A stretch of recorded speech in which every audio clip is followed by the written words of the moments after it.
Hello everyone, welcome to Samarth class. Friends, इस video में हम बात करेंगे शैक्षिक अनुसंधान के क्षेत्र के बारे में और समझेंगे ये किस तरीके से कार्य करता है।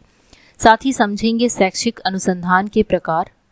इसके अंतर्गत हम समझेंगे शैक्षिक शोध के प्रकार कौन कौन से हैं, जैसे मौलिक अनुसंधान, प्रयुक्त अनुसंधान और क्रियात्मक अनुसंधान। और मौलिक अनुसंधान और क्रियात्मक अनुसंधान के डिफरेंस को भी समझेंगे। जैसा कि हम जानते हैं कि जो शैक्षिक अनुसंधान है वो शैक्षिक परिस्थितियों में व्यवहार विज्ञान का विकास करती है। शिक्षा में जो शोध होते हैं उसका अंतिम लक्ष्य सिद्धांत और अधिनियमों को प्रतिपादन करना है। तो शैक्षिक परिस्थितियों से संबंधित जो भी रिसर्च किए जाते हैं वो शैक्षिक अनुसंधान कहलाते हैं।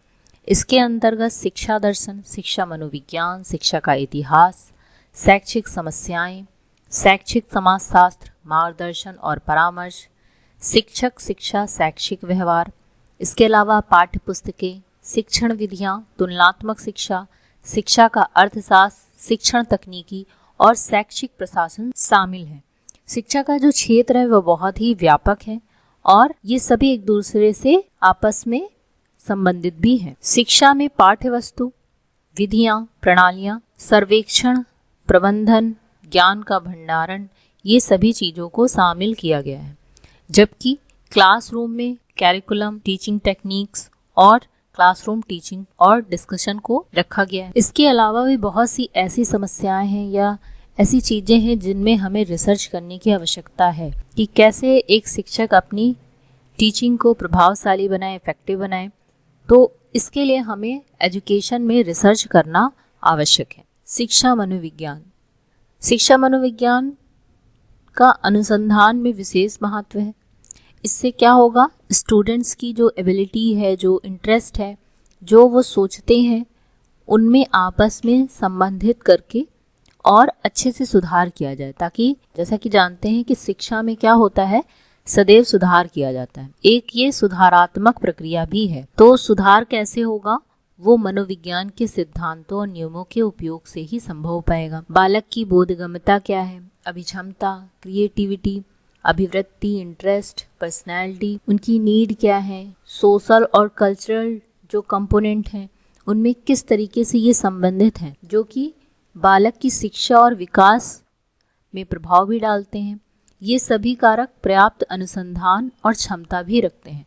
तो इसलिए शिक्षा मनोविज्ञान का रोल एजुकेशन में है और एजुकेशनल रिसर्च में भी है। इसके बाद आता है शिक्षा का दर्शन शास्त्र। शिक्षा को दार्शनिक शास्त्र का गतिकी पक्ष कहा गया है। दार्शनिक धारणा का क्रियाशील जो पक्ष है वो इसे ही माना गया है।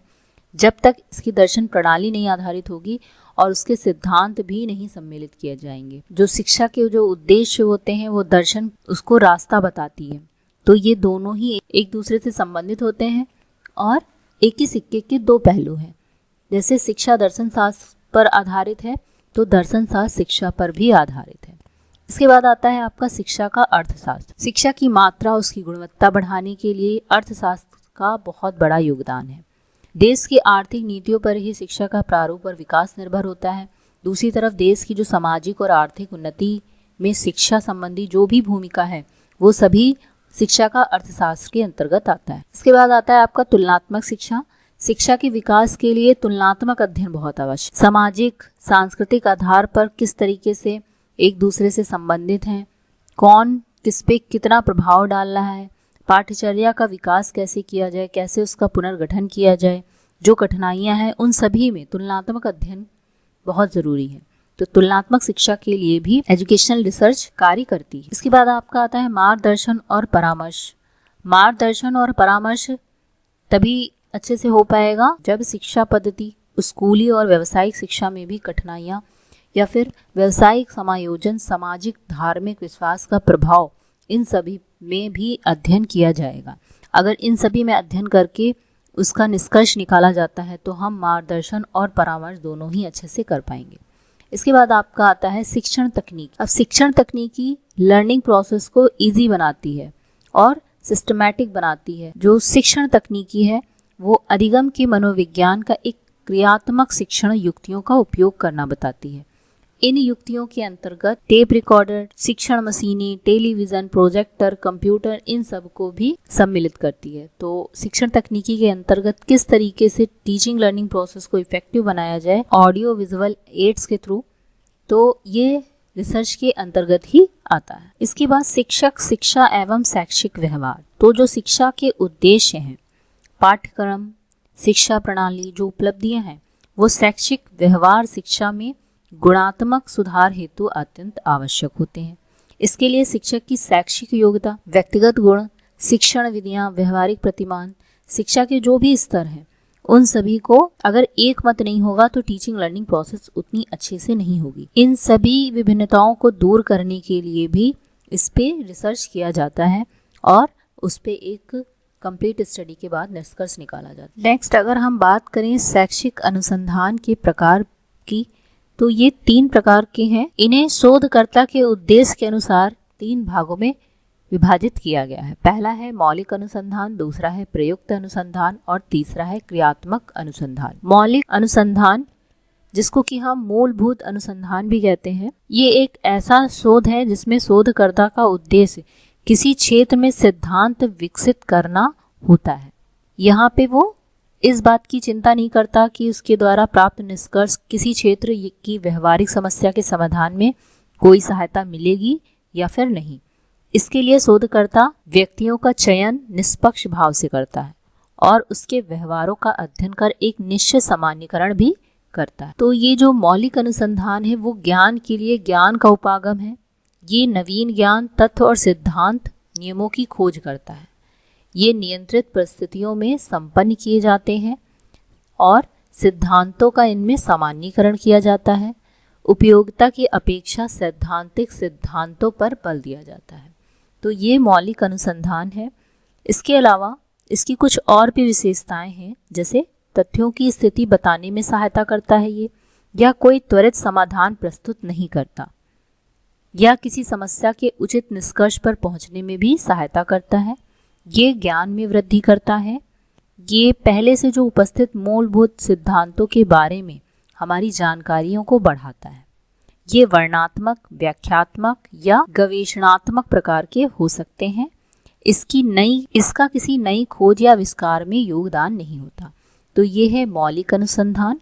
दूसरा है हमारा प्रयुक्त अनुसंधान, जिसको अप्लाइड रिसर्च कहते हैं। इसमें शोधकर्ता का एक विशिष्ट उद्देश्य होता है। यहाँ पे ये जो रिसर्च किया जाता है वो इस परिप्रेक्ष्य में किया जाता है कि उसके द्वारा जो निष्कर्ष निकाले गए हैं वो समस्या का समाधान हो। इसमें जो शोधकर्ता होता है प्रतिदर्श का चयन करता है, अध्ययन के निष्कर्ष द्वारा जनसंख्या के बारे में अनुमान भी लगाता है। ये व्यवहारिक समस्याओं के वर्तमान समय के लिए समाधान प्रस्तुत करता है। ये मौलिक अनुसंधान के अधिकतम जो गुण होते हैं वो इस अनुसंधान में पाए जाते हैं। ये दैनिक जीवन की समस्याओं का हल करता है, प्रतिचयन प्रविधि का प्रयोग कर समष्टि का अनुमान लगाता है और निष्कर्ष शोध प्रबंधों द्वारा प्रकाशित भी किए जाते हैं। ये एक ऐसा शोध है जो तकनीकी सामाजिक शिक्षा के क्षेत्र में समस्याओं का समाधान प्रस्तुत करता है। यहाँ पे जो शोध करता है उसका ये उद्देश्य होता है कि समाधान प्रस्तुत करना और ये अन्य क्षेत्रों के लिए भी उपयोगी हो। तो ऐसा समाधान प्रस्तुत करना जो उपयोगी हो अन्य क्षेत्रों के लिए भी। इसके अलावा जो प्रयुक्त शोध मूलभूत शोध को अपना आधार मानकर कार्य करते हैं। तो जैसे मौलिक अनुसंधान कार्य करता है बिल्कुल वैसे ही इसको ये अपना आधार मानकर कार्य करते हैं। प्रयुक्त शोध के सैद्धांतिक आधार की आवश्यकता होती है जिसके आधार पर समस्या का समाधान प्रस्तुत किया जाता है। ये वास्तविक जीवन की समस्या के समाधान की दिशा में भी कार्य करता है और मनुष्य के जीवन को सुखमय बनाने की दिशा में कार्य करता है। जबकि जो मूलभूत अनुसंधान का जो उद्देश्य होता है केवल ज्ञान में वृद्धि करता है, तो ये उपयोगी भी सिद्ध होता है। तो ये मौलिक अनुसंधान से ज़्यादा अच्छा है। इसके बाद क्रियात्मक अनुसंधान, जिसको कि एक्शन रिसर्च कहते हैं, ये एक ऐसी प्रक्रिया है जिसमें व्यवहारिक कार्यकर्ता वैज्ञानिक विधि से अपनी समस्याओं का अध्ययन, उनके निर्णय व क्रियाओं में निर्देशन, सुधार व मूल्यांकन करते हैं। तो इसमें कोई भी रिसर्च कर सकता है और ये वैज्ञानिक विधि से किया गया हुआ रिसर्च है। क्रियात्मक अनुसंधान वास्तविक क्रियाओं में सुधार लाने का एक प्रयास है। शिक्षा के क्षेत्र में ये एक उपयोगी है। इसमें अनुसंधानकर्ता बाहरी व्यक्ति ना होकर उस स्कूल का या कॉलेज का होता है, और मौलिक अनुसंधान जहां नवीन सत्यों और सिद्धांतों की स्थापना करता है, वहीं क्रियात्मक अनुसंधान नित्य की क्रियाओं में सुधार और विकास करने का प्रयास करता है। इसमें शिक्षा और व्यवहारिक क्रियाओं की दैनिक समस्याओं का विधिवत अध्ययन किया जाता है। ये एक व्यावसायिक अनुसंधान भी कहते हैं। इस अनुसंधान में अनुसंधान के लिए कोई विशेषज्ञ का होना आवश्यक नहीं है, बल्कि समस्या से संबंधित व्यक्ति ही कार्य कर सकता है। दैनिक समस्याओं का अध्ययन और व्यवहारिक क्रियाओं में सुधार एवं विकास की दृष्टि से इसका उपयोग किया जाता है। सभी जो कार्यकर्ता हैं वो वैज्ञानिक दृष्टिकोण से इसे कर सकते हैं और पूर्वाग्रह एवं पक्षपात से बचने का भी प्रयास कर। क्रिया पद्धति में जनतांत्रिक मूल्यों का स्थान दिया जाता है। ये दैनिक कार्यक्रम का अभिन्न अंग है। विद्यालय की कार्य प्रणाली में भी सुधार लाता है और ये शैक्षिक समस्याओं के निराकरण में प्रयुक्त किए जाते हैं। इसके लिए कोई अधिक साधनों की आवश्यकता नहीं होती। यहाँ पे जो साधन है वो अनुसंधानकर्ता स्वयं ही जुटाता है और इसका मूल्यांकन भी स्वयं ही करता है, और समस्या के समाधान में कहाँ तक सहायता मिली इसकी भी एनालिसिस करता है। इसकी रूपरेखा जो होती है वो लचीली होती है। एक समय में एक ही परिकल्पना का सत्यापन किया जाता है। इसमें न किसी विशेष प्रशिक्षण व न किसी विशेष योग्यता की आवश्यकता होती है। तो इसमें कोई भी टीचर, कोई भी संस्था में कार्य कर रहा इंसान किसी भी समस्या से संबंधित एक परिकल्पना बनाता है और उसी को सत्यापित करता है, और उससे संबंधित जो भी निष्कर्ष निकलते हैं उसको वो अपने निष्कर्ष में लिखता है। तो ये है क्रियात्मक अनुसंधान। इसके बाद अगर हम बात करें difference between the action research and fundamental research, मौलिक अनुसंधान और क्रियात्मक अनुसंधान के अंतर में, तो यहाँ पे मौलिक अनुसंधान के लिए डिफिनीशन बेस्ट द्वारा दी गई है। मौलिक अनुसंधान वैज्ञानिक विधि से विश्लेषण और सामान्यीकरण करने की एक औपचारिक और व्यवस्थित प्रक्रिया है। दूसरा, क्रियात्मक अनुसंधान के लिए डिफिनीशन बताई गई है कि क्रियात्मक अनुसंधान ने मौलिक अनुसंधान के वास्तविक अभिप्राय को अपनाते हुए सिद्धांतों के प्रतिपादन के बजाय समस्याओं के समाधान पर अपना ध्यान केंद्रित किया है। तो दोनों में डिफरेंस है। एक जहां सामान्यीकरण किया जा रहा है, दूसरा जहां मौलिक अनुसंधान को ही आधार मानकर कार्य किया जा रहा है, और जो व्यवहारिक समस्याएं होती हैं उनसे संबंधित ये होता है। मौलिक अनुसंधान और क्रियात्मक अनुसंधान में पहला जो डिफरेंस है वो है, जो मौलिक अनुसंधान है इसका विकास भौतिक विज्ञान के साथ हुआ, वहीं क्रियात्मक अनुसंधान का विकास सामाजिक विज्ञानों के साथ हुआ। सेकेंड पॉइंट है, मौलिक अनुसंधान का उद्देश्य सिद्धांतों की खोज करना है और क्रियात्मक अनुसंधान का उद्देश्य है विद्यालय की कार्य प्रणाली में सुधार करना। मौलिक अनुसंधान का जो क्षेत्र है वो व्यापक है और एक्शन रिसर्च जो होता है वो समस्या का क्षेत्र संकुचित होता है। यहाँ पे मौलिक अनुसंधान में समस्या का संबंध किसी सामान्य परिस्थिति से होता है और क्रियात्मक अनुसंधान में समस्या का संबंध विशेष परिस्थिति से होता है।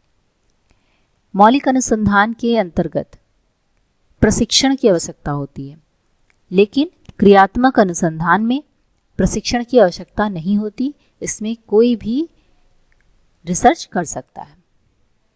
मौलिक अनुसंधान में सत्य तथ्य की स्थापना की जाती है और क्रियात्मक अनुसंधान में वास्तविक समस्याओं का व्यावसायिक हल खोजा जाता है। मौलिक अनुसंधान में अनुसंधानकर्ता विशेषज्ञ होते हैं तथा समस्याओं से उनका प्रत्यक्ष संबंध नहीं होता। क्रियात्मक अनुसंधान में अनुसंधानकर्ता विद्यालय प्रबंधक शिक्षक होता है तथा समस्या का प्रत्यक्ष संबंध होता है। मौलिक अनुसंधान में सामान्यीकरण पर बल दिया जाता है, वहीं क्रियात्मक अनुसंधान में सामान्यीकरण पर विशेष बल या महत्व नहीं दिया जाता। मौलिक अनुसंधान की जो रूपरेखा होती है वो परिवर्तन उसमें नहीं किया जा सकता, लेकिन क्रियात्मक अनुसंधान में रूपरेखा में परिवर्तन किया जा सकता है। मौलिक अनुसंधान में ज्ञान के लिए ज्ञान का उपागम का प्रयोग किया जाता है।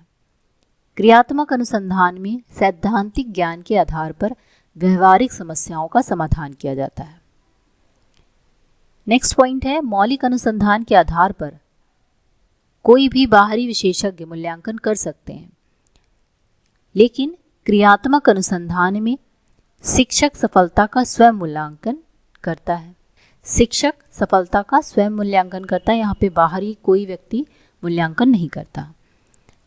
नेक्स्ट पॉइंट है, मौलिक अनुसंधान में अनुसंधानकर्ता समस्या के प्रति सूझ का विकास करता है और क्रियात्मक अनुसंधान में अनुसंधानकर्ता अपनी कार्यकुशलता को प्रभावशाली बनाता है। मौलिक अनुसंधान में परिकल्पनाओं का प्रतिपादन पूर्व शोध के निष्कर्षों, सिद्धांतों तथा अनुभवों पर आधारित होता है, लेकिन क्रियात्मक अनुसंधान में परिकल्पनाओं का प्रतिपादन कारणों के विश्लेषण पर आधारित होता है। तो इस तरीके से दोनों में डिफरेंस है। आई होप आपको समझ में आया होगा कि शैक्षिक अनुसंधान के क्षेत्र क्या हैं, किस तरीके से ये कार्य करता है और इनके जो प्रकार हैं, मौलिक अनुसंधान, प्रयुक्त अनुसंधान और क्रियात्मक अनुसंधान, और इन तीनों में अगर आप संबंध लिखना चाहें या डिफरेंस लिखना चाहें तो वो भी आप कर सकते हैं।